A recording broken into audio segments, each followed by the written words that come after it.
문제를 남겨주시면 답은 저희가 찾겠습니다. 자, 오늘 영상 보시면서 조금 놀라신 분들이 있으실 거예요. 박세무사가 없네. 네, 저 뒤에서 열심히 일을 하고 있고요. 저희 원래 이제 다양한 비즈니스를 하면서 관련된 세무사님들이 원래 많이 있는데 앞으로 좀 어떤 방향으로 좀 가볼까 하다가 많은 분들이 궁금해하시는 세무조사 이쪽으로 한번 영상을 찍기 위해서 두 분을 모셨습니다. 저희 마음 같아서는 현재 국세청에서 근무하시는 핫한 분들을 모시고 싶었으나 그분들은 출연이 안 되기 때문에 국세청 출신의 세무사님 두 분을 모시고 이야기를 나눌 텐데 우선 자기소개 간단하게 한 분씩 하시죠. 예, 안녕하세요. 신승용 세무사입니다. 저는 국세청에서 한 7년 정도 근무한 것 같고요. 지금은 개인 사무실 운영하고 있습니다. 네, 안녕하세요. 정현준 세무사입니다. 저는 국세청에서 한 15년가량 근무를 했고요. 조사국에서는 한 7년가량 근무를 하고 지금 개인 세무사 사무실을 운영하고 있는 정현준 세무사입니다. 자, 이 세무사님과 앞으로 저희가 세무조사 관련해서 어떻게 또 준비하고 어떻게 대응하고 어떤 건 유념할지 많은 내용 이제 찍어볼 텐데 첫 시간으로 도대체 세무조사 언제 나오는 거야? 왜 나는 안 나오는 거야? 기다리시는 분들도 계시고 기다리시면 그렇죠. 안 돼요. 기다리실 필요 없어요. 네, 그렇죠. 기다리면 안 되지만 이제 불안에 떠시는 분들이 있죠. 항상. 그러다 보니까 이거 도대체 언제 나오는지 알기만 하면 좀 준비를 할 텐데 세무조사가 정기 세무조사와 비정기 세무조사 두 가지로 나뉜다. 그렇죠. 여기서부터 이제 출발을 해보도록 할게요. 그러면 이제 이 두 가지를 어떻게 시기와 그 다음에 사유가 어떻게 다른지 한번 설명을 해주시죠. 모든 세무행정이 마찬가지겠지만 이제 법에 따라서 조사도 나오는 거거든요. 그래서 세법을 보통 세법 얘기하지만 세법에도 여러 가지 분류가 나눠지게 됩니다. 그래서 국세기본법, 국세징수법, 뭐 소득세법, 법인세법 여러 가지가 있는데 세무조사 선정 관련해서는 국세기본법에 열거가 되어 있고요. 그 제81조의 6 2항하고 3항이 열거가 되어 있습니다. 그러니까 2항은 정기조사를 얘기를 하는 거고 3항은 비정기조사를 얘기하는데 먼저 정기조사를 말씀을 드리면 4년이란 과세기간 동안 조사를 한 번도 받지 않았거나 또는 이제 무작위 추출 방식에 의해서 이제 정기조사를 선정하게 되어 있는데 쉽게 말씀을 드리면 되게 나이브하게 말씀을 드리면 정기조사는 거의 재수없음 받는다 이렇게 보시면 네. 적절한 표현일 것 같고요. 아시겠지만 굉장히 많은 사업자가 우리나라에 있거든요. 근데 그러다 보면 그 안에서 조사를 받는 분은 극히 제한적인 거죠. 그렇죠. 저희 이제 고객분들 중에 뭐 20년 동안 사업을 했는데 네. 본인은 세무조사 한 번도 안 받았고 그렇죠. 어떤 분들은 창업한 지 한 3년밖에 안 되는데 세무조사를 받고 이런 거 볼 때마다 도대체 이 정기라고 하는 표현이 지금 아까 그렇죠. 과세기간 4개년 하면 한 5년 차쯤에 한 번씩은 나와줘야 되는데 그렇죠. 왜 안 나오는 걸까요? 20년 됐는데. 그분들은 행운이에요. 운이 좋으신 겁니다. 그렇죠. 그렇게 그렇죠. 받아들이면 되는 거죠. 네, 네, 네. 아, 그거를 왜 나는 안 나오지? 나중에 크게 나오려고 그러나? 이런 걱정이 그럴 수도 있는데 우리나라 이제 기업들이 너무 많고 실제로 세무조사를 하는 기업체는 통계를 알 수는 없겠지만 얼마나 될까요? 글쎄요, 뭐 어림잡아서 한 1% 정도 되지 않을까 싶습니다. 그렇죠. 결국에는 99%는 안 나온다. 네네. 네, 저도 받아본 적이 없고 네. 앞으로도 받고 싶지는 않습니다. 네. 그렇죠. 자, 대부분 안 나오는데 자, 그렇다 그러면 비정기 세무조사 이 부분은 어떻게 될까요? 정세무사님. 저희가 정기 세무조사는 이제 법에 따라 저희 신세무사님 말씀하신 것처럼 이제 추출 방식 혹은 4년간 받지 않은 대상자를 선정하는데 비정기 조사는 조금 혐의가 있어야 돼요. 확인하고 싶어 할 정도의 어떤 혐의가 있어야 되는데 그것 또한 법에 열거되어 있습니다. 첫 번째로는 각종 제출 의무를 제출 안 했을 경우 왜 제출 안 하지? 뭔가 숨기는 게 있나? 혹은 왜 말을 안 듣지? 약간 이런 기분이 생길 수도 있어요. 그 두 번째로는 이제 무자료 거래를 하시거나 위장 가공 거래를 하신 혐의가 있으신 경우 네, 맞아요. 이 경우는 거래처를 조사하다가 또 폭탄을 맞을 수 있어요. 그렇죠. 그래서 많은 그런 사례 거래처하고는 거래를 조금 주의하셔야 되고 맞습니다. 그다음 세 번째로는 이제 탈세 제보. 일반적인 제보가 아니라 좀 구체적인 제보들이 많이 누적되어 있는 분들은 내가 혹시나 내 주위에 나를 제보할 만한 사람이 있는가?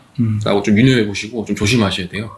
그다음에 가장 일반적인 게 지금도 국세청에서 가장 많이 하고 있는 선정 사유 중 하나가 탄류나 오류의 혐의가 명백한 자료가 있는 경우 우리 내부에 있는 훌륭하신 공무원분들이 신고 내용이랑 또 여러 가지 분석을 통해서 여기는 조금의 혐의가 있다라고 여겨지는 꼭지들을 잡아서 조사 대상자로 선정하고 있습니다. 이런 얘기들 이제 한간에는 많이 떠도는데 국세청에 있는 컴퓨터가 슈퍼컴퓨터잖아요. 그렇죠. 너무 좋은 좋습니다. 거죠. 그럴 때 그 시스템에서 걸러낸다. 그냥 빨간불을 땅땅 띄면서 얘는 조사 가야 된다. 뭐 이런 얘기들도 하는데 그거 사실인가요? 그런 게 단초가 될 수 있죠. 어떤 혐의점들이 단초가 될 수 있어요. 그러니까 위장 혐의인 사업장과의 거래한 건에 대해서는 또 수시로 뜹니다. 여기는 뭔가 거래가 이상하다. 그런 게 단초가 돼서 조사가 될 수도 있고 그 단초들이 막 쌓이다 보면 큰 덩어리가 돼서 조사로 이루어질 수가 있어요. 그렇군요. 일단 이 두 가지 조사에 대해서는 좀 이해는 했는데 좀 더 깊게 한번 들어가 보면 네. 사실 세무조사 맞는 사장님 저도 여러 번 봤는데 자기는 이거 갖고 세금 저만큼 내라고 하면 회사 접겠다. 예, 이런 분도 보고 사실 하소연하는 분들도 많거든요. 억울한 분들도 있고 혹시 실무 보실 때 조사하실 때 혹시 억울하거나 아니면 사장님의 반응 이런 거 좀 생각나는 거 있으시면 사실 정기조사, 비정기조사 아까 이제 방금 말씀드렸는데 이제 비정기조사 같은 경우에는 이따가 좀 다시 말씀드리겠지만 예치조사라는 걸 하게 되거든요. 그래서 되게 강도 높게 조사를 받게 되는데 예전에 제가 수임했던 사장님은 이제 3개월 동안 조사를 이제 받게 됐는데 거의 한 달 동안 밤잠을 못 주무셨어요. 그래갖고 뭐 정신과도 다니시기도 하고 그리고 그 기간 동안 한 10kg 정도 살이 빠지신 경우도 있었거든요. 그래서 되게 좀 조사를 받는 분 입장에서는 이게 빈번하게 또 받는 건 아니잖아요. 그렇죠. 네, 그러다 보니까 너무 당황스럽고 그러다 보니까 되게 그 심적 고통이 굉장히 크죠. 네. 저게 가볍게 말씀드리려고 하는 건 아닌데 세무조사가 가장 다이어트에 도움된다는 말이 있었어요. 그 정도로 심리적 압박이 강하고 맞습니다. 또 밥맛이 없으실 거예요. 사실은 맞아요. 고민되시는 것도 많으실 맞아요. 거고. 자, 그 밥맛이 없는 이 세무조사 도대체 강도와 기간은 어떻게 되는지 정기 세무조사와 비정기 세무조사가 어떻게 다른지 한번 좀 더 깊게 들어가 볼게요. 정기 세무조사와 비정기 세무조사 자, 강도나 기간 어떻게 좀 구분해 볼 수 있을까요? 제가 먼저 정기조사 쪽을 말씀을 드리면 정기조사 같은 경우에는 조사 착수되기 전에 조사 통지서를 먼저 발부하게 돼 있어요. 그래서 그렇죠. 내가 언제 조사를 받고 며칠까지 조사를 받고 어떤 세목, 그러니까 뭐 법인세냐 아니면 소득세냐 뭐 상속세냐 뭐 이런 기간을 딱 정해서 어떤 세무조사를 받겠다는 걸 저한테 통지를 미리 해주거든요. 그러다 보니까 아까 좀 전에 말씀드렸지만 비정기조사보다는 심적 부담이 조금 덜해요. 미리 준비할 수 있는 기간도 있고 하다 보니까. 네. 보통 준비 기간은 어느 정도 주죠? 조사 착수 20일 전에 20일 전에 예, 조사 통지를 하게 돼 있죠. 좀 뭐 긴 시간은 아니기 때문에 뭐 모든 준비를 마치긴 어렵겠지만 그죠, 그래도 그죠, 시간을 그죠. 주니까 좋은데. 그죠. 자, 그럼 비정기 세무조사는? 비정기 세무조사는 일반적으로는 사전 통지를 하는 게 원칙인데 비정기 정기조사는 사전 통지 제외 사유가 있어요. 네. 예. 이게 그 자료를 응립할 만한 증거를 이제 없앨 만한 그 혐의가 있는 것들. 그러면은 통지 없이 당일 갑니다. 그래서 똑똑 혹은 띵동 해서 문 열면 이제 조사관 몇 명이 우르르 가게 되죠. 그리고 저희가 드라마에서 많이 본 것처럼 또 박스를 챙겨서 거기 관련된 서류들을 이제 동의하에 다 가져갑니다. 동의 안 하면 못 가져가나요? 일반적으로는 못 가져가는 걸로 법으로 돼 있는데 네. 사실상은 동의를 안 하기가 쉽지 않아요. 그리고 결국엔 동의를 다 줘야 되겠네요. 네. 안 하면 네. 영장을 청구하게 되죠. 예. 그렇기 저기 때문에. 순순히 네. 행동 계속했네. 그렇죠. 그렇죠. 네. 거기서부터 서로 간에 감정 소모를 하기에는 그렇죠. 더 많은 파도가 있기 네. 때문에 그렇죠. 역시 실무를 해보셨기 네. 때문에 여기서는 뭐 가능한 한 좀 협조적으로 어차피 해야 된다면 그렇죠. 조금 협조적으로 하시는 게 더 좋으실 거예요. 그렇죠. 또 전화해가지고 네. 대통령실로 전화해가지고 이런 행위 하시는 분들 요즘에는 없죠.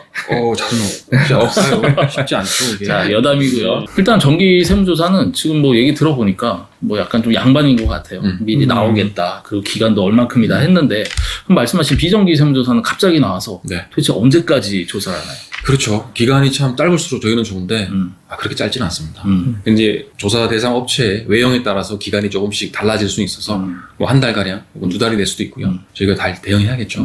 일단 뭐 조사의 내용에 따라서도 네. 여러 가지 있을 것 같고요. 일단은 제가 이렇게 보니까 비정기 세무조사는 약간 검찰에서 조사받는 느낌인 것 같아요. 맞습니다. 그러다 보니까 심리적 압박이 큰 것 같고 맞습니다. 뭐 정기 세무조사라 해도 하다 보면 또 다른 일로 불거질 수 있는 거잖아요. 그렇죠. 그럼요. 네, 그렇게 하면 이제 요만큼 나왔다가 이만큼 커질 수도 있기 때문에 네. 사실 좀 주의가 필요한데 일단 오늘은 정기 세무조사, 비정기 세무조사 개념적으로 조금 설명을 드렸고요. 앞으로 네네. 저희가 세부 내용, 그 다음에 구체적인 사례들을 가지고 이야기를 나눠볼 텐데 자, 오늘의 세무조사에 대해서 한 줄 평을 하신다 그러면 세무조사는 세무사에게 저희 한 줄 평은 조사는 예고 없이 올 수 있습니다.